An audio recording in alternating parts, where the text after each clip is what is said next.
La médiatisation extrême dénoncée par le prince Harry et dont souffre la famille royale, elle en a été la première victime. Au début des années 90, alors qu'elle est mariée avec le prince Andrew et jeune maman des princesses Béatrice, 1988, et Eugénie, 1990, Sarah Ferguson vit une liaison extra-conjugale. À l'époque, son mariage va déjà très mal, et ne survivra pas à la diffusion de photos, désormais ultra célèbres, de la jeune femme en plein moment intime avec son amant et à moitié dénudée, en une des tabloïds. Un choc pour elle et pour son époux, qui ont divorcé mais sont restés amis et vivent désormais non loin l'un de l'autre. Et si elle longtemps été officiellement persona non grata de la famille royale, elle n'a jamais vraiment quitté le clan, restant en bons termes avec Elisabeth II notamment, mais également avec ses neveux et nièces, dont le prince Harry, qui avait raconté qu'elle avait fait partie des premières personnes de la famille royale à rencontrer Meghan Markle.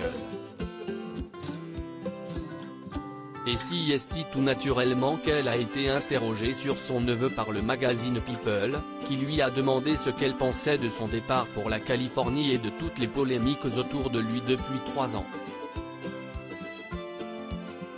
Une question à laquelle elle a répondu franchement, « Je ne crois pas qu'aucune personne ait le droit d'en juger une autre.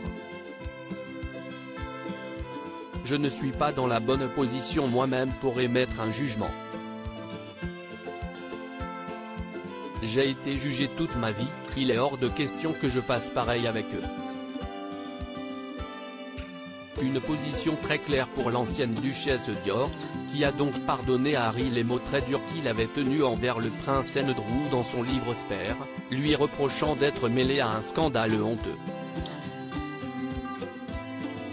Pour rappel, celui-ci est empêtré dans l'affaire Epstein et accusé par une jeune femme de l'avoir violé. Un scandale qui lui a fait perdre sa place dans la famille et ses titres militaires, mais qui n'a jamais entaché ses liens avec son ex-femme et leurs 2 filles.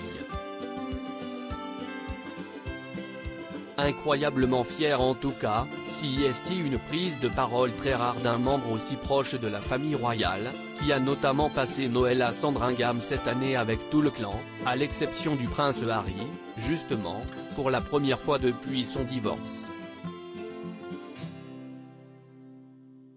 Mais il faut dire que les princes William et Harry ont toujours été très spéciaux pour Sarah Ferguson, en effet, avant même d'être la femme du prince Andrew, celle-ci était surtout l'une des meilleures amies de Lady Diana. Et selon elle, l'ex-femme de Charles III aurait été incroyablement fière de ses 5 petits-enfants, dont 3 vivent au Royaume-Uni, George, 9 ans, Charlotte, 7 ans, et Louis, 4 ans, et 2 aux États-Unis, Archie, 3 ans, et Lilibet, 1 an et demi. Et en tant que grand-mère elle-même, Auguste, 2 ans, Sienna, 18 mois, et un petit bébé à naître, Sarah Ferguson s'y connaît bien.